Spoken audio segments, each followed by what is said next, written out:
तो जैसे हम अमृत वेले सतयुग के नज़ारों की बात करते हैं और उसी के अराउंड योग लगाते हैं, तो आज बाबा ने भी सतयुग सूर्यवंशी राजधानी उसके बारे में ज्यादा बात की है। चलिए मुरली पढ़ते हैं। 6 तारीख की मुरली है। मीठे बच्चे, ऐसी कोई गफलत मत करो। गफलत माना ऐसी कोई गलती ना करो जिससे माया को थप्पड़ लगाने का चांस मिले, कि माया उठा के ले जाए।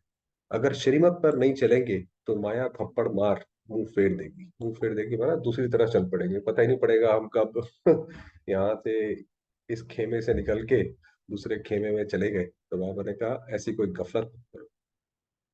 प्रश्न है, सूर्यवंशी राजधानी में एयर कंडीशन टिकट लेने का आधार क्या है? वह किन्हें प्राप्त होती है? क्योंकि जो सूर्यवंशी जो राजधानी है उसमें श्री कृष्ण, श्री नारायण, वो तो बात ठीक है, मगर जो उसकी प्रजा है वो प्रजा भी बाकी युगों के हिसाब से बहुत अच्छी है। तो ऐसा, अगर हम उसके काबिल नहीं है तो फिर हम सूर्यवंशी में घराने में कैसे आ सकते हैं? तो बाबा ने कहा उसकी टिकट लेने का आधार क्या है कि हम सूर्यवंशी घराने में हैं या हम वो सूर्यवंशी देखें। सूर्यवंशी राजधानी में एयर कंडीशन टिकट लेने के लिए हर कदम श्रीमत पर चलना पड़े। क्योंकि जो श्री नारायण है वो ब्रह्मा बाबा, आपको पता है ब्रह्मा बाबा जब शरीर में थे तो वो किसी भी चीज में कॉम्प्रोमाइज नहीं करते थे। जैसी श्रीमत है बिल्कुल वैसी ही चलते थे। तो हमें भी वैसे ही चलना पड़े, अपना सब कुछ बाप पर अर्पण करना पड़े जैसे ब्रह्मा बाबा ने किया। जो पूरे अर्पण होते हैं वही साहूकार। जो पूरी तरीके से ट्रस्टी हो गया, इसमें कोई दान देने की बात नहीं है, ये मन से ट्रस्टी होने की बात है। सूर्यवंशी राजधानी है ही एयर कंडीशन। तुम्हारी एम ऑब्जेक्ट ही है सूर्यवंशी पद प्राप्त कर। बाबा ने कहा यही तुम्हारी वो है। बाकी नंबरवार पद तो है, बाकी जिसके हिसाब से जितनी जितनी किसी के अंदर कलाएं कम होती जाएंगी उतना उतना वो श्री नारायण से दूर दूर दूर दूर। गीत है, वह बड़ा खुश नसीब है, तू जिसके करीब है, ऐसे गीत है। ओम शांति। इस गीत का अर्थ तो तुम ब्राह्मण कुलभूषण बच्चे ही जानते हो, कि जो शिव बाबा के करीब है वो बहुत खुश नसीब है, जितना हम या शिव बाबा या ब्रह्मा बाबा के करीब है। अभी तुम बच्चे हो ब्राह्मण संप्रदाय, फिर दैवी संप्रदाय बनेंगे। बच्चों को बाप बैठ समझाते हैं जबकि बेहद का बाप सम्मुख है और उससे बेहद का वरदान मिल रहा है। ये बाबा ने बताया। बाकी और क्या चाहिए? भक्ति मार्ग कब से चलता है ये भी कोई को पता नहीं, क्योंकि ये बाबा ने बोला ना बाकी और क्या चाहिए, ऊपर वो गीत में आता है वह बड़ा खुश नसीब है। तो जो चीज चाहिए थी वो सारी मिल गई, अब उसके बाद क्या चाहिए? बाबा ने कहा भक्ति मार्ग कब से चलता है ये भी कोई को पता नहीं है। भक्ति मार्ग वाले भक्त भगवान को अथवा अथवा ब्राइड्स ब्राइड ग्रूम को याद करती है, साजन सजनी को जैसे याद करती है भगवान। परंतु वंडर ये है बाप को जानते नहीं है। याद तो करते हैं भक्ति जब करते हैं तो, मगर भगवान को जानते नहीं है, इसलिए वो याद वहां तक पहुंचती नहीं है और शक्ति आती नहीं है। ऐसा कब देखा? सजनी साजन को नहीं जाने तो याद कर कैसे सके? भगवान तो सबका बाप ठहरा। बच्चे बाप को याद करते हैं परंतु पहचान बगैर याद करना सब व्यर्थ। कि बस किसी हनुमान जी की भक्ति में लग गए, अब उस भक्ति से क्या मिलना है, कौन है हनुमान जी? तो फिर कैसे वो भक्ति में ताकत आएगी? इसलिए याद करने से कोई फायदा ही नहीं निकलता। इसलिए आप देखेंगे भक्ति भी धीरे धीरे टूट जाती है। भक्ति में भी फिल्मी गाने आ जाते हैं, क्यों? क्योंकि वो भक्ति में वो रस उनको मिलता नहीं। तो वो रस देने के लिए फिर बाकी चीजों का सहारा लेते हैं। याद करते करते कोई भी उस एम ऑब्जेक्ट को पाते नहीं। भगवान कौन है, उससे क्या मिलेगा, कुछ भी नहीं जानते। कि भक्ति में करते करते करते ऐसा समय आ जाता है कि कुछ जैसा जिसने बोला वैसे भक्ति करने लग पड़ते हैं। भगवान कौन है, भगवान से हमें क्या मिलेगा, नहीं जानते। इतने सब धर्म है, क्राइस्ट, बौद्ध आदि प्रिसेप्टर अथवा धर्म स्थापन करने वालों को उनके फॉलोअर से याद करते हैं, परंतु उनको याद करने से हमको क्या मिलना है? भाई हर एक जो भी धर्म का जिसने संदेश दिया, जैसे जीसस क्राइस्ट ने दिया, तो वो उनको याद करते हैं। मगर उनको याद करने से मिलेगा क्या? बस ये छोटे मोटे काम हो जाएंगे, नौकरी मिल जाएगी, बच्चा हो जाएगा, शादी हो जाएगी, बस यही क्या काम हो जाएंगे क्या? कुछ भी पता नहीं है। इससे तो जिस्मानी पढ़ाई अच्छी है। माना ये जो अब कॉलेजेस स्कूल्स में पढ़ते हैं, बाबा ने कहा वो अच्छी है। एम ऑब्जेक्ट तो बुद्धि में रहता है ना, कम से कम ये तो है ना, ये पढ़ने के बाद ये नौकरी लगेगी, ऐसा करेंगे वैसा करेंगे। बाप से क्या मिलता है? टीचर से क्या मिलता है वह समझ सकते हैं, गुरु से क्या मिलता है ये कोई भी नहीं समझ सकते। बाप टीचर से मिल सकता है ठीक है, मगर गुरु से कैसे, क्या मिलेगा? क्योंकि गुरु से मिलती है सदगति, और सदगति क्या होती है ये तो दुनिया में किसी को पता ही नहीं है, तो इसीलिए उन्हें नहीं पता कि गुरु से क्या मिलेगा। अब तुम बच्चों को निश्चय हुआ है कि हम बाप के बने, इसीलिए क्योंकि दुनिया में ना उनको ये पता है कि भगवान कौन है, ना ये पता है सदगति क्या है, कुछ भी नहीं पता। इसलिए जहां सारी दुनिया जा रही है वैसे ही झुंड में एक के पीछे एक चलते रहते हैं, अपना किसी का कोई बुद्धि नहीं है। बाबा हमको 5,000 वर्ष पहले मुआफिक आकर के स्वर्ग का मालिक बनाते हैं अथवा शांति धाम का मालिक बनाते हैं। बाप कहते हैं लाडले बच्चों, तुम मुझसे अपना वर्षा लेंगे ना? बाबा कैसे? क्योंकि बहुत समय के बाद बाबा भी हमसे मिलता है, तो बाबा कहते हैं लाडले बच्चों, तुम मुझसे अपना वर्षा नहीं लेंगे? तब कहते हैं हाँ बाबा क्यों नहीं लेंगे। अच्छा, चंद्रवंशी राम पद पाने में राजी होंगे? चलो भाई कोई बात नहीं, चंद्रवंशी में आ जाना, श्री राम की उसमें भी आना कोई छोटी बात थोड़ी है, कितने सारे मंदिर हैं श्री राम के भी। तो बाबा कहते हैं चलो आप उसमें आ जाना, तुमको क्या चाहिए? बाप सौगात ले आए। जैसे घर में कभी माँ बाप आए कुछ समय के बाद तो बच्चों के लिए गिफ्ट लेकर आते हैं, भाई जिसको जो चाहिए ले लो। तो उसी तरीके से बाबा कह रहे क्या चाहिए? तुम सूर्यवंशी लक्ष्मी को वरेंगे या चंद्रवंशी सीता को? किसको वरना है वहां जाकर के? श्री राम के पुजारी श्री कृष्ण का नाम सुनना नहीं चाहते हैं दुनिया। अब बाबा ने बताया, अब ये थोड़ा गहरी बात है, कि जो आत्मा वृक्ष के जिस ब्रांच में, जिस टहनी में बैठी है, तो वो उसी को ही मानेगी, उसके अलावा और किसी को नहीं मानेगी। तो श्री राम बेशक त्रेता में आते हैं, मगर जो श्री राम के पुजारी हैं वो श्री कृष्ण का नाम सुनना नहीं चाहते हैं। श्री राम को त्रेता में, श्री कृष्ण को द्वापर में ले गए हैं, वह समझते हैं राम बड़ा है। ये उन्हों का आपस में झगड़ा हो जाता है। तो जब पहले, अब तो नहीं शायद होता, धर्मार्थ क्या वो करते थे, धर्म पर डिबेट, तो उसमें ये होता था, जैसे छोटे बच्चों का झगड़ा होता है ना, तो आपस में झगड़ते थे कि कौन बड़ा है, हर एक कोई कहता था भाई हमारे इष्ट बड़े हैं। तो बाप बैठ समझाते हैं हूबहू जैसे कल पहले समझाया था, फिर से समझा रहे हैं। तो बाबा कह रहे जैसे पहले भी बताया था दोबारा बता रहे हैं, तुम फिर से आकर वर्षा ले, तुम्हारी एम ऑब्जेक्ट है ही बेहद की, बेहद का वर्षा लेने की। वह है सूर्यवंशी राज्य पद, सेकंड ग्रेड है चंद्रवंशी, क्योंकि जो सूर्यवंशी है उसमें प्रकृति भी अपने चरम पर है, और हर एक आत्मा के अंदर 16 कलाएं हैं। जब चंद्रवंशी आती हैं, ये कलाएं क्या होती हैं अलग अलग, जैसे प्रशासन करने की कला, पढ़ाने की कला, नृत्य की कला, पेंट की कला, ऐसे करके 16 कलाएं। तो वो सूर्यवंशी के अंदर 16 कलाएं। जब चंद्रवंशी आता है उसमें से दो कलाएं कम हो जाती है, तो चंद्रवंशी जैसे सेकंड हैंड दुनिया। जैसे एयर कंडीशन से ऊंच तो कुछ होता नहीं, air condition first class second class होता है ना, जैसे ट्रेन में होता है। तो सतयुग की पूरी राजधानी एयर कंडीशन समझो, सतयुग की जो बिल्कुल चरम सीमा पे, प्रकृति भी, हर चीज, आत्माएं भी, संबंध भी, हर चीज का सुख जो है वो चरम है। और फिर है फर्स्ट क्लास।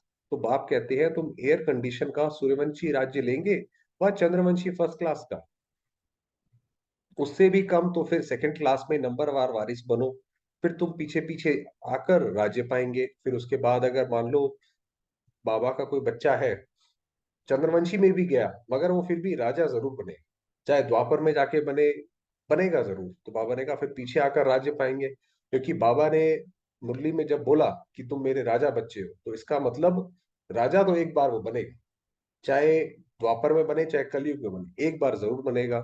नहीं तो थर्ड क्लास प्रजा, उससे भी नीचे है फिर तो प्रजा। फिर उनमें भी टिकट रिजर्व होती है, first class reserve, second class reserve, नंबरवार दर्जे तो होते हैं ना। सुख तो वहां है ही, बाकी कंपार्टमेंट तो अलग अलग।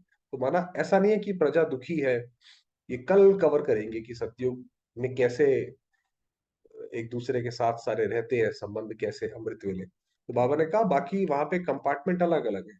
साहूकार आदमी टिकट लेंगे एयर कंडीशन की, तुम्हारे में साहूकार कौन बनते हैं? जो सब कुछ बाप को दे देते हैं। बाबा ने कहा दुनिया में तो जैसे जिसके पास ज्यादा पैसे होते हैं वो उतनी अच्छी सहूलियत से जाता है, सतयुग में कौन सहूलियत में जाएगा, यहाँ के पैसे तो वहां चलेंगे नहीं।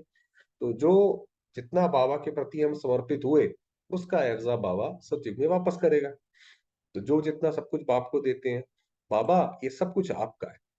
वैसे भी हम तो भक्ति में भी गाते ही थे कि तेरा तुझको अर्पण क्या लागे मेरा, मगर ये था कि भक्ति में तो सिर्फ जैसे गाया और उसके बाद वैसे के वैसे हो गए। बाबा ने कहा बाबा ये सब कुछ आपका है। भारत में ही महिमा गाई हुई है, सौदागर, रत्नागर, जादूगर, ये महिमा है बाप की, ना कि श्री कृष्ण की। तो श्री कृष्ण के इतने नाम दिखाए वास्तव में बाबा के नाम है। श्री कृष्ण ने तो वर्षा लिया, सतयुग में प्रारब्ध पाई, वह भी बाप का बना। प्रारब्ध कहीं से तो पाई होगी ना भाई। आप अब हमें पता पड़ गया कि कोई भी आत्मा किसी घर में जन्म लेती है, वो तो अपने कर्मों के अनुसार लेती है। जो भी उसको प्राप्त होता है वो अपने कर्मों के अनुसार प्राप्त होता है। तो इसी तरीके से अगर श्री कृष्ण ने जन्म लिया तो श्री कृष्ण ने भी तो कोई मेहनत करी होगी ना। उनके घर उनके घर जाके जन्म लिया और फिर विश्व की राजाई ली, तो कहीं से तो पाई होगी। लक्ष्मी नारायण सतयुग में प्रारब्ध भोगते हैं, वही श्री कृष्ण जब बड़े होंगे तो वो नारायण बनेंगे, फिर उनका लक्ष्मी से विवाह होगा तो वो फिर सतयुग की राजधानी चलाएंगे। अब तुम बच्चे अच्छी रीति जानते हो, जरूर उन्होंने पास्ट में प्रारब्ध बनाई होगी ना, पास्ट में किया है तब आगे जाके मिला है। भारत की महिमा बहुत है, भारत जितना ऊंच देश कोई हो नहीं सकता। ये तो आप अगर पढ़े तो जैसे गूज बम्स आ जाएंगे भारत का, अगर आप पढ़ेंगे तो।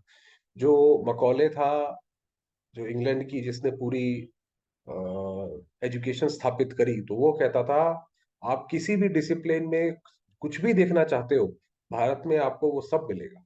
ऐसी कोई चीज नहीं है जो भारत में ना हो, चाहे यहाँ की संस्कृति, चाहे आर्ट, कुछ भी। तो बाबा ने कहा इतना ऊंच हो नहीं सकता, भारत ही परमपिता परमात्मा का बर्थ प्लेस है। ये राज कोई की बुद्धि में नहीं बैठता, परमात्मा ही सभी को सुख शांति देते हैं आधा कल्प के लिए।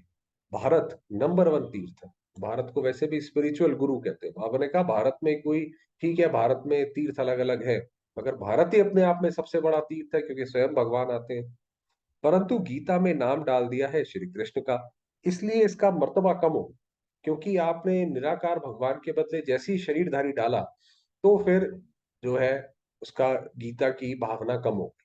क्योंकि शरीर आते ही अलगाववाद जिसको बोलते हैं, सेपरेटिज्म, वो शुरू हो जाए। वास्तव में जो अभी भी दुनिया में जो इतने सारे लोग आपस में झगड़ा करते हैं, वो शरीर की वजह से ही तो करते हैं कि ये काला है, ये गोरा है, ये ऐसा है, ये वैसा है।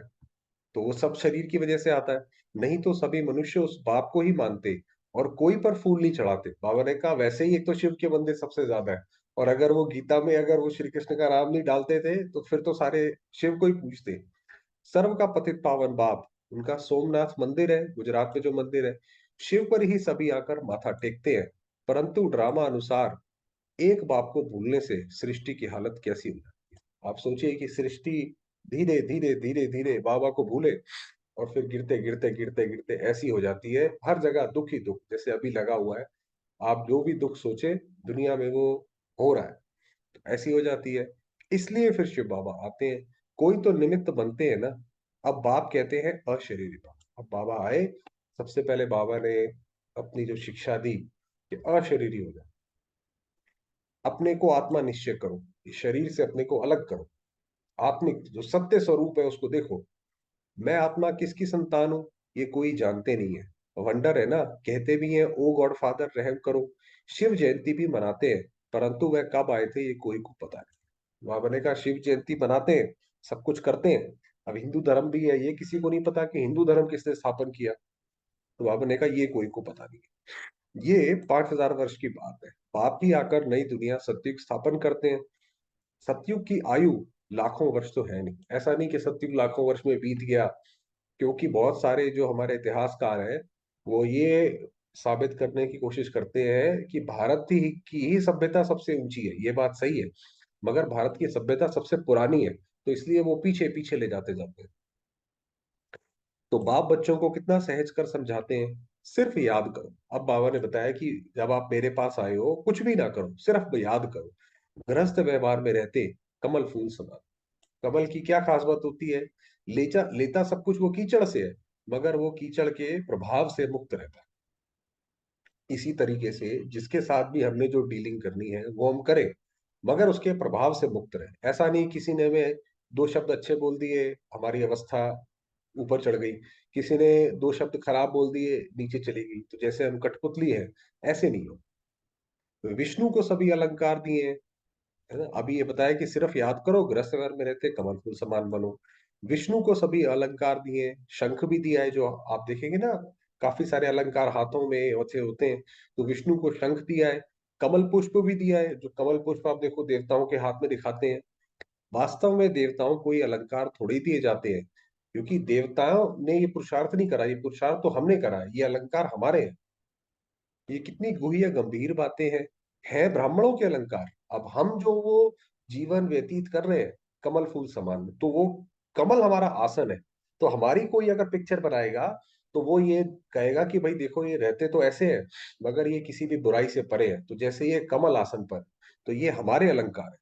परंतु ब्राह्मणों को कैसे देवे? आज ब्राह्मण हैं, कल शूद्र बर पड़ते हैं। तो ये ब्राह्मणों के साथ दूसरी दिक्कत ये है कि आज तो अच्छा चल रहे हैं, कल फिर दोबारा माया का वार हो जाता है। ब्रह्मा कुमार से शूद्र कुमार बन पड़ते हैं, माया देरी नहीं करती है। अगर कोई गफलत की, बाप की श्रीमत पर ना चला, बुद्धि खराब हुई, तो माया अच्छी तरह चमाट मारकर मुंह फेर देती है। अगर बाबा की उस पे नहीं चले, वो जैसे वो सीता का दिखाते हैं कि वो हिरण की मृग तृष्णा में आ गई, फिर तो जाके रावण उठा के ले गया और शोक वाटिका में रोती रही वो फिर पूरे रामायण में, तो वो हालत होगी। तो बाबा ने कहा माया चमाट मारकर मुंह फेर देती है। मनुष्य गुस्से में आकर कहते हैं ना, थप्पड़ मारकर मुंह फेर दूंगा, तो माया भी ऐसी है कि फिर माया कोई विक्रम कराने में पीछे नहीं हटेगी। तो इसलिए अपनी लक्ष्मण रेखा से कभी ना निकले। बाप को भूले और माया एक सेकंड में थप्पड़ लगाए मुंह फेर देती है। जैसे एक सेकंड में जीवन मुक्ति पाते हैं, भाई जिस पल हमने बाबा को माना कि ये मेरा पिता है, तो जीवन मुक्ति तो मिल गई, स्वर्ग में तो आ गए, तो एक सेकंड लगा। ऐसे सेकंड में जीवन मुक्ति खत्म कर देते हैं। तो ऐसे ही फिर जब माया भी अटैक करती है, तो माया भी पावरफुल है, तो वो भी खत्म कर देती है। कितने अच्छे अच्छे को माया पकड़ लेती है, देखती है ये कहाँ गफलत में है, तो झट थप्पड़ लगा देती है। बाप तो बच्चों का मुंह पुरानी दुनिया से फेर कर नई दुनिया तरफ करते हैं। तो बाबा का काम क्या है कि बाबा नई दुनिया की तरफ हमें ले जाते हैं। जो जो धारणाएं हमसे कराते हैं, जैसे हम नई दुनिया के करीब, उसके समीप आते जा रहे हैं, और माया जो है वो उल्टा करती है। लौकिक बाप कोई गरीब होता है, पुरानी झोपड़ी में रहता है, फिर नया बनाते हैं तो बच्चे की बुद्धि में बैठ जाता है कि बस अब नया मकान तैयार होगा, हम बैठेंगे, ये पुराना तोड़ देंगे। अब बाबा ने देखो एक एनालॉजी बताई, तुम्हारे लिए भी अब बाप ने हथेली पर बहिष्ट लाया है, वह वैकुंठ। अब ये सबसे बड़ा फर्क होगा अंत में जब विनाश होगा। तो जो बाकी जो मनुष्य है अज्ञानी, वो त्राही त्राही करेगा। त्राही त्राही माना उसका मन जार जार रोएगा कि देखो मैंने इतनी मेहनत से मकान खड़ा किया, ये गिर गया। देखो फला व्यक्ति के साथ मेरे इतने अच्छे संबंध थे, अब मुझे उससे कुछ मिलना था, चला गया। तो जब, क्योंकि उसे ये नहीं पता कि जब पुराना टूटता है तो नया बन रहा है, नया बनने का तो पता नहीं है, इसलिए उसको दुख होता है। और हमें ये रहेगा कि भाई हम तो अब स्वर्ग में चले, तो हमें इसलिए खुशी होगी। तो बाबा कह रहे हैं कि मैं लेकर आया हूँ। कहते हैं लाडले बच्चे आत्माओं से बात करते हैं। बाबा हमेशा हमको आत्म के रूप में देखते हैं, शरीर के रूप में नहीं देखते हैं। इन आंखों द्वारा तुम बच्चों को देख भी रहे हैं। कश्मीर में ब्राह्मण लोग बहुत होते हैं। अब बाबा ने, ये भारत की एक प्रथा है कि आत्माओं को जो बुलाते हैं, अब बाबा उसकी बात बता। कश्मीर में ब्राह्मण लोग बहुत होते हैं, श्राद्ध आदि भी वहां खिलाते हैं। ब्राह्मण में आत्मा को बुलाते हैं। पहले ये होता था कि जैसे वो जब ब्राह्मण पवित्र होता था, शक्ति होती थी, तो उसके अंदर जो आत्मा चली गई है उसको बुलाते थे उसके संबंधी, कि भाई हमारी माँ को बुलाओ, ऐसे करके। ये सभी साक्षात्कार का राज रखा हुआ है। ऐसे नहीं कि आत्मा कोई से निकल कर आती है, ऐसे नहीं कि आत्मा वहां से निकल गई और यहाँ आ गई, ऐसे नहीं है। अपने बड़ों की आत्मा को बुलाते हैं, उनके लिए सभी कुछ तैयार रखते हैं, भाई उनको वो आत्मा आएगी, उनको खाने पिलाने का सब कुछ तैयार रखते हैं कि हमारी माँ या जो भी है वो आएंगी। समझते हैं फलाने की आत्मा आएगी। फिर उनसे पूछा भी जाता है, आगे आत्मा बोलती थी, फिर उनसे पूछते थे। कई बार लोग पूछते थे कि भाई आप ये खजाना सोना कहाँ रख के गए हो, प्रॉपर्टी क्या, तो वो इसलिए करके बुलाते थे, होता तो स्वार्थ था। तो बाबा ने कहा आगे आत्मा बोलती थी। फिर उनसे पूछा जाता है आप राजी खुशी हैं। फिर कोई कोई का प्यार भी होता था, तो कहते थे भाई आप ठीक हो जहां पे भी हो, वह सुनाती है। ये भी ड्रामा अनुसार चलता है, ये तो बाबा के यज्ञ में भी कई बारी आ, होता था कि आत्मा को बुला लेते थे। बाबा क्या करते थे, खासकर दिवाली पे जो है देवताओं की आत्मा को कोई ना कोई आती थी, तो फिर सारे के सारे बहने रास वगैरह करा करते, तो दिवाली हम ऐसे मनाते थे दुनिया वालों की तरह नहीं कि बस दिया जलाया और बस बम पटाखा फोड़ा, ऐसे नहीं। कभी कभी बताते थे कि मैंने फलाने घर में जन्म लिया है, फिर वो बताती थी आत्मा कि मैंने वहां पे जन्म लिया है। ये सब साक्षात्कार की रीति ड्रामा में बनी है, जो रिपीट होती है। बाकी आत्मा कोई आती नहीं है, ऐसे नहीं कि आत्मा ने शरीर छोड़ दिया, क्योंकि आत्मा के जितने भी, ये शरीर के जितने भी फंक्शंस हैं, वो आत्मा की वजह से ही तो कार्य कर रहे हैं। और आत्मा अगर निकल गई तो फिर तो वो सारे बंद कर हो जाएंगे वो। आगे टेबल में भी बुलाते थे, तो क्या होता था कि हर चीज जैसे धीरे धीरे पतित होती है, तो फिर उन्होंने बोला कि भाई देखो ये मेज में भी आत्मा आती है। बाबा को सभी अनुभव है। अब टेबल में तो आत्मा आ ना सके, जिसने जो कुछ किया वह ड्रामा में था, सो हुआ। बाबा कैसे सारी बातों को एकदम से बिंदी लगा के खत्म कर देते हैं कि भाई अब ये जो कुछ हुआ सब बता दिया। उसके बाद बोला कि ये सब ड्रामा था। ड्रामा का कितना अच्छी रीति पकड़ना पड़ता है, उसको कितनी अच्छी रीति पकड़ना पड़ता है। भोग लगाया जाता है, आत्मा को बुलाया जाता है, ये सभी ड्रामा में नूंद है। इसमें संशय की कोई बात नहीं। तो बाबा ने कहा बस आप ड्रामा पे पक्के रहो। नए आदमी ना समझने के कारण मूंझते हैं। बाप जादूगर भी है ना, समझाते हैं मैं भी ड्रामा के वश हूं। अब ये दूसरी गहरी बात है कि शिव बाबा ने एक बार ड्रामा बना दिया, तो बाबा भी फिर जैसे हम अपनी रचना के साथ बंध जाते। भाई हमने, अब किसी ने बच्चे पैदा कर दिए, तो बच्चे की पालना तो करनी पड़ेगी ना, बंध गया उस रचना से। इसी तरीके से हमने कोई कर्म कर दिया, तो वो कर्म अब उसका फल जो है, उसकी रचना है, वो तो हमें मिलेगी मिलेगी, उससे हम नहीं बच सकते। उसी तरीके से बाबा ने भी जब ये ड्रामा का, बाबा क्योंकि कहता है मैं सृष्टि का रचयिता हूँ, तो बाबा भी इस ड्रामा से बंध गया। जैसे ही हम बच्चे दुखी होते हैं, तो बाबा को आना पड़ता है। ऐसे नहीं कि ड्रामा के बगैर कुछ कर सकता हूँ, कि भाई कि ड्रामा का नियम तोड़ के कुछ कर दूं। बाबा ने कहा नहीं, बच्चे बीमार पड़ते हैं, ऐसे नहीं मैं ठीक कर दूंगा, ऑपरेशन कराने से छुड़ा दूंगा, नहीं। कर्म भोग तो सभी को भोगना ही है। तो बाबा तो जैसे उसने ड्रामा के नियम बना दिए, वो नियम के हिसाब से चलोगे तो सुख मिलेगा, नियम के अपोजिट चलोगे तो दुख मिलेगा। बाकी जो कर्म किए हैं वो तो भोगने पड़ेंगे। तुम्हारे ऊपर तो बोझा बहुत है, क्योंकि तुम सभी से पुराने हो, हमने तो सबसे ज्यादा जन्म लिए हैं। तो इसीलिए हमारा जो है वो बोझा तो हमारे सर पे बहुत है। सतो प्रधान से एकदम तमो प्रधान बने हो, कहाँ पे हम सतो प्रधान थे, फिर अनेक जन्म लेते लेते लेते लेते जो है अब तमो प्रधान बन गए। तो अब तुम बच्चों को बाप मिला है, तो बाप से वर्षा लेना चाहिए।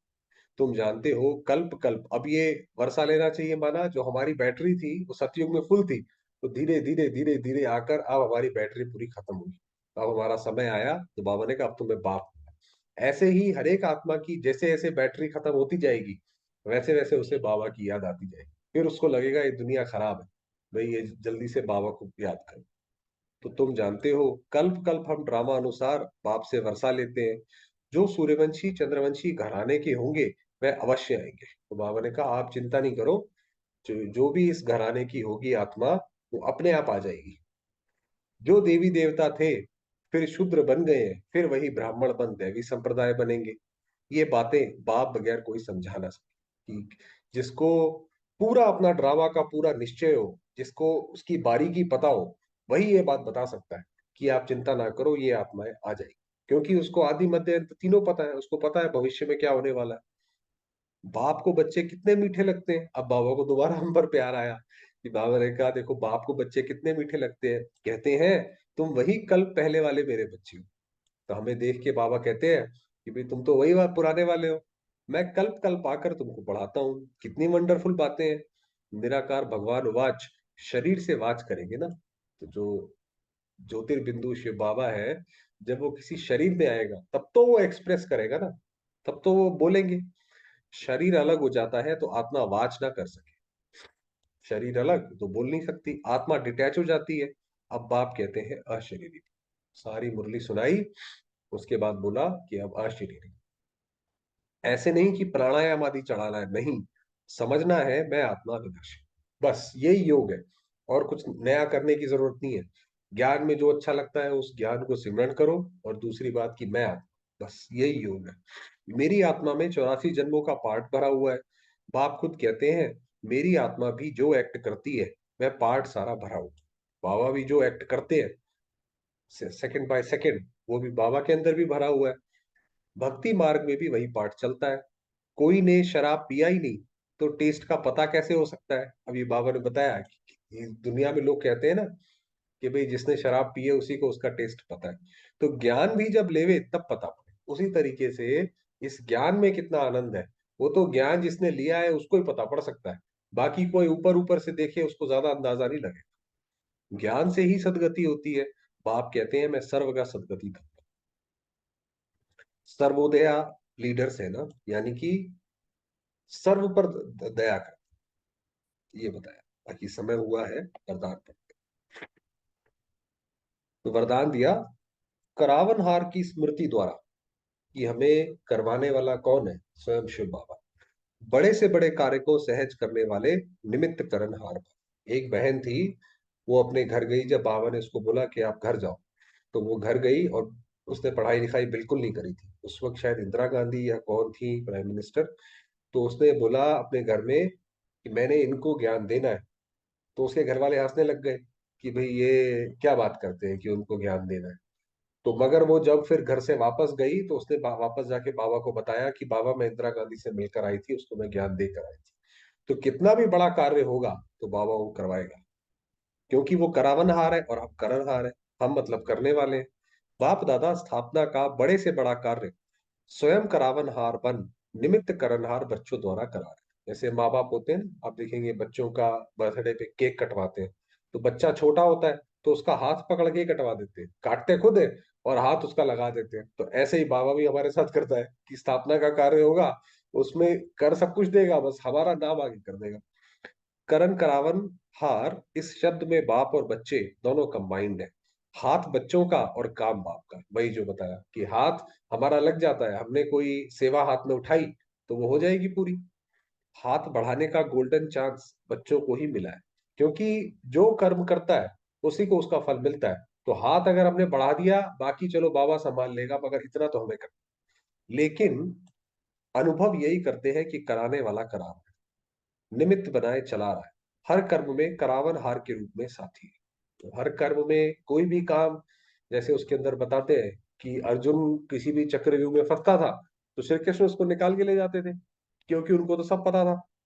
तो उसी तरीके से अगर हम कभी भी जीवन के ऐसे कभी पड़ाव में फंसेंगे भी, तो भी करणहार करावनहार बाबा कहीं ना कहीं से रास्ता निकाल के ले जाएगा, निकाल के चिंता नहीं करो।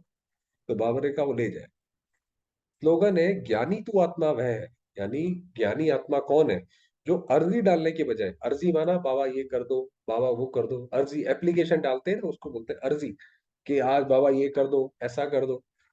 सदा राजी रहे। भाई ये ड्रामा कल्याणकारी है।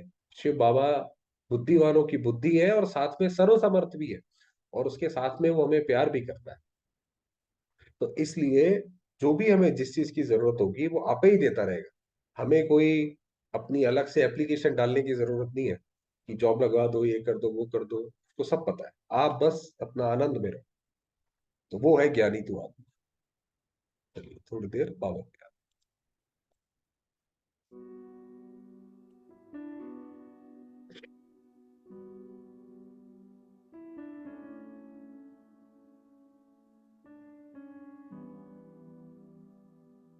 मैं आत्मा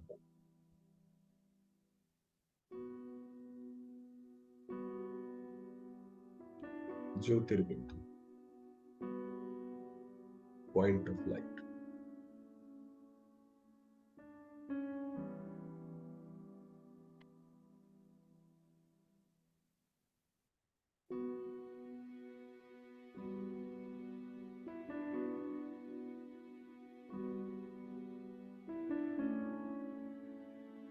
मैं आत्मा विशेष हूँ,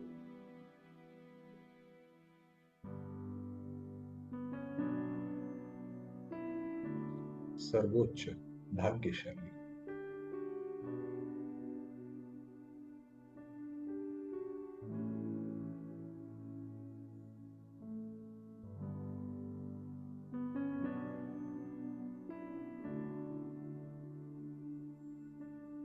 स्वयं साक्षात शिव मेरे पिता है।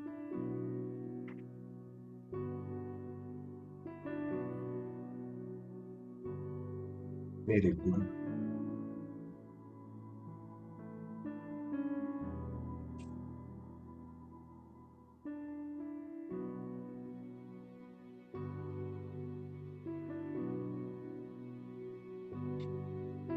उनकी अपार कृपा,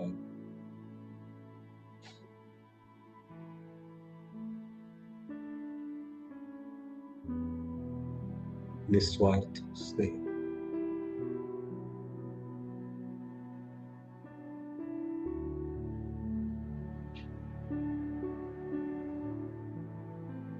मुझ आत्मा पर बरस रहा।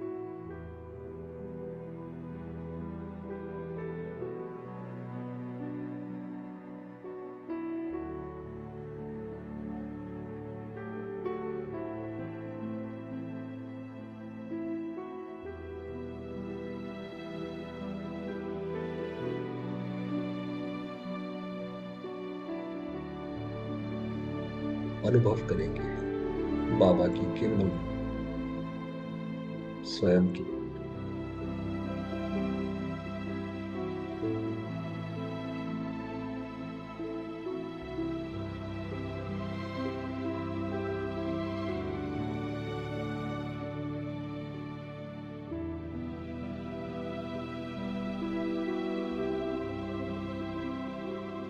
मैं आत्मा प्यारे बाबा की सर्व शक्तियों की अधिकारी।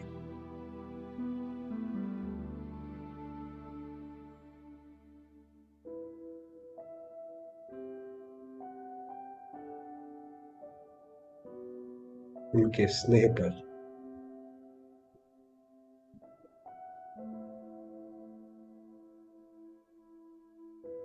स्वयं बाबा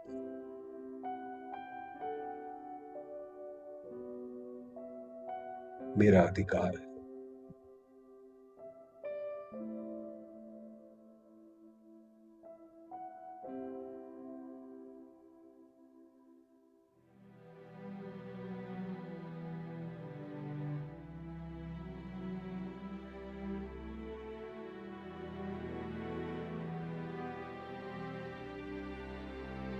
शांति के सूर्य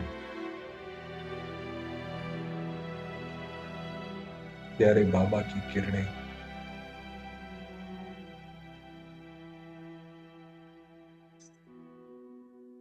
मुझ आत्मा पर पड़कर सारे संसार में फैल।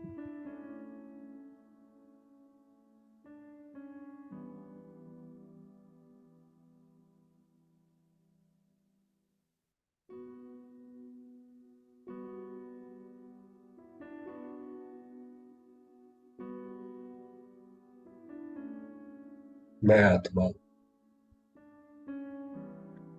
शांति की देवी, शांति का फरिश्ता,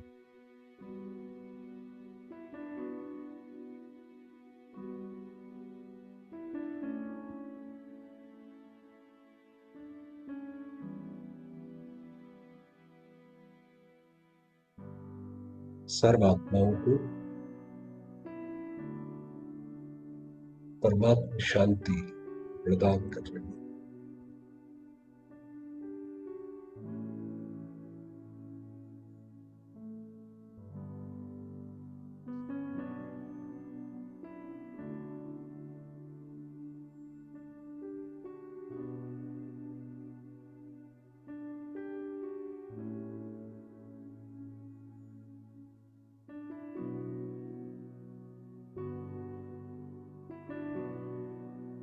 संपूर्ण सृष्टि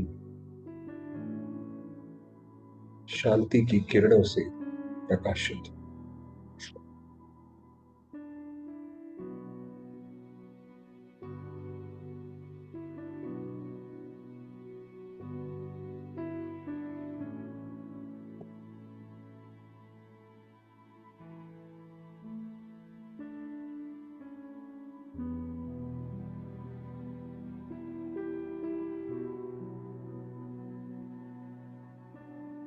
और मैं आत्मा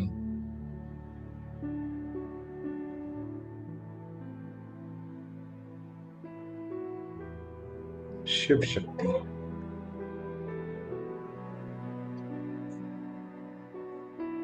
शिव के साथ कंबाइंड।